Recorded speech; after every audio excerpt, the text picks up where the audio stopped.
All right, so I'm doing this. Hello, everybody. My name is Joe Rocco, and I'm here to be real, authentic, genuine, give you everything 100%. Unlike most of this social media influencers, gurus, not all of you, but almost all the ones that I've dealt with are full of it. They'll tell you everything that they want you to hear to get your money. A lot of them don't even know what they're talking about. A lot of them, most of them, don't even make their money until they sell you some course or coaching program.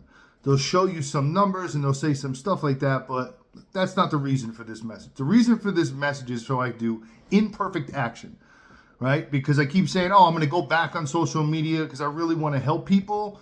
And I learned so much, and it's not from school, it's through the school of hard knocks called life, and situations and trials and tribulations. And the things that I've learned, you can't be taught by a coach or guru unless they've went through it. You know, most of these people out there are talking to you, regurgitating other people's information, but haven't really lived that experience. But they're going to sell you on it. So hopefully I'm here to really be that point or that person that could help even one person, you know, from getting in their head too much and being depressed or having anxiety or feeling unhappy and not having joy in life. I mean, I have been and still am in a very tight financial situation. 8 months ago, I was living in a car for 22 months, but I was living in a car as my choice to be there for my son. Now, my son was 4 years old at the time, and I will get into why and what happened and the story behind that on another day. Let's just say that my option was move back to New Jersey and be in a home with my mom, very little bills, have nothing to worry about, get back on my feet, and then come back to California to be with my son.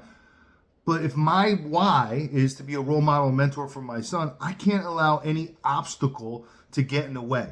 And me going backwards, and going back there to miss my son's life even more is not even an option. So in order for me to be there for him, because I already missed from 1.5 to 3.5 years old, 2 years of his life being in prison, which is another story, and which was only for cannabis. So let's get that off the grounds here, okay? So no violent, no financial crime, it's just cannabis, right? Marijuana is still people are going to prison for. It's unbelievable. But anyway, really what I want to do is help people because I learned so much. I mean, when I was in prison, it was COVID. It was very racist times during Black Lives Matter. I don't have a drop of racism in me. I love all peoples, all colors. Everybody is their own individual, and you can't judge a person by their color, their ethnicity, their religion, because each person is unique and different. And when I was in there, I could have easily been complaining and being a victim and being sad, but I went inside deep inside. If people tell you this, like the gurus, there's people that say this, but until you experience it and you can understand it, you really don't. It's really hard to wrap your head around it. But being in a place where I was locked up a lot of times throughout the day, especially in the very beginning when I was there, it was 23-hour lockup, cage on cage, and minimal time on the phone, a lot of gang activity, a lot of issues that you have to avoid, or else you're going to get more time or get killed, or get really badly hurt, something that's not good. I was able to tap in to places of gratitude in my life, focusing on things that I'm grateful for. I was able to pray the right way without being religious, right? Spiritual prayer. You could be Christian, Muslim, Jewish, Indian, Buddhist, whatever. It doesn't matter. If you know how to pray the right way, the number one thing to do with prayer is don't hope. Don't pray, please help me, or God, please, because you're not getting it then. We have everything already here for us. It's in the heart and in the mind. And once you can marry these two and they become synergistic and you have a relationship together, they manifest in your life. Now, even knowing this knowledge, that doesn't mean that your life is just going to be perfect. Everything happens for a reason. You're going to go through struggles. You're going to go through pain. but it's how you handle that struggle and how you handle that pain that matters. And when I was in prison, I promise you, I tapped into something that I will go over, that I reached high levels of, I don't even like to say the word enlightenment because I don't even know what determines enlightenment, but let's just say that I was very happy and had love, and I felt feelings of joy and bliss while being in a prison during the worst times, losing everything, coming out to nothing, losing homes, properties, all of my money, businesses, friends, you name it. I came out with nothing and a huge debt. So being in there, I had every reason to complain, every reason to say, poor me. But you can't be a victim. You have to be a victor. You have to say that why I'm here now doesn't matter. What am I going to do about it? And gratitude, real gratitude, not just saying I'm grateful, feeling it. And I mean, even from taking a drink, like if you have a coffee or a water, just when you drink that, just feel the gratitude that you have clean water. Because there's people out there that drink water that people take a dump in and shower in. I mean, it's some really horrible things that people live and do in this life. So if you understand how to manifest, or I should say not the word manifest, how to cultivate gratitude and really have a elevated state of being, you can be happy in hell, okay? So when I do write a book one day, it's going to probably be called Finding Happiness in Hell. Because right now, currently, I'm going to do this imperfectly. I'm not prepared. I'm just getting on here. I said I need to start putting it out there. I was doing a little bit of stuff with poems and spoken word poetry, inspirational. I was on 5 days a week of, what do you call that app? Oh my gosh, the thing where everybody went on, the video, I forgot the name of it. I can't, whatever the name of it was. Twitter Spaces has it now. I was on there 4 or 5 days a week, doing a poem every day, helping people, getting on there, being excited, and then something crazy happened in my life. And I was accused of something that I didn't do. And then again, I had to fight for my freedom and fight for myself and fight for my family. And through all of that, I was able to get through it. And I've tapped into places of forgiveness, places of gratitude, of happiness, of joy.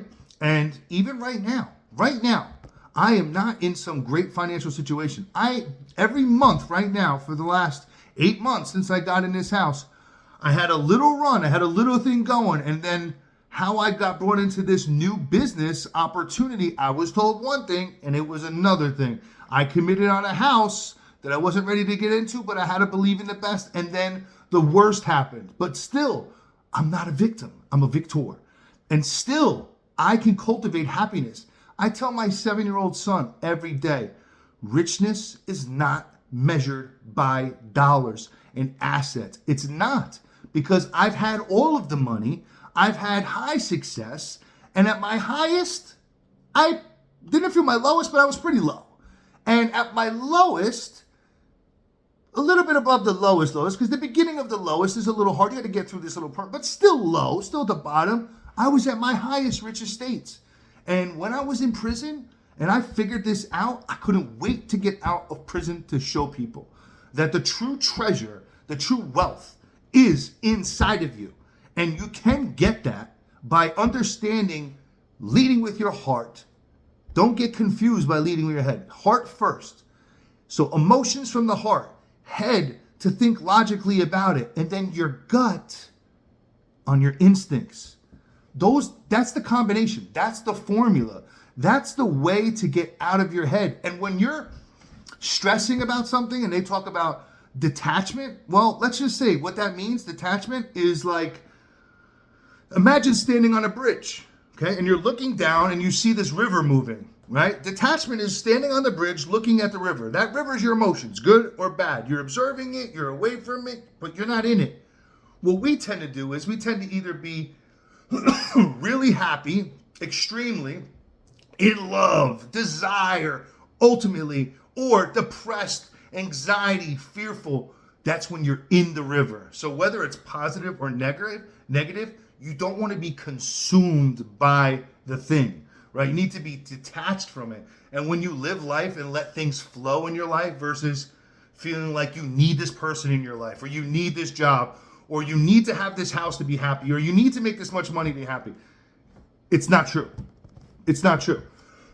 You can get happy, you can have joy with barely anything. As long as you have food, shelter, and people that love you, you have love in your life, those three baselines, and you have prayer and you're grateful, you can be very happy, okay? Now, there's a lot of little pieces to this. Meditation is huge. Stretching is huge. Exercise is huge.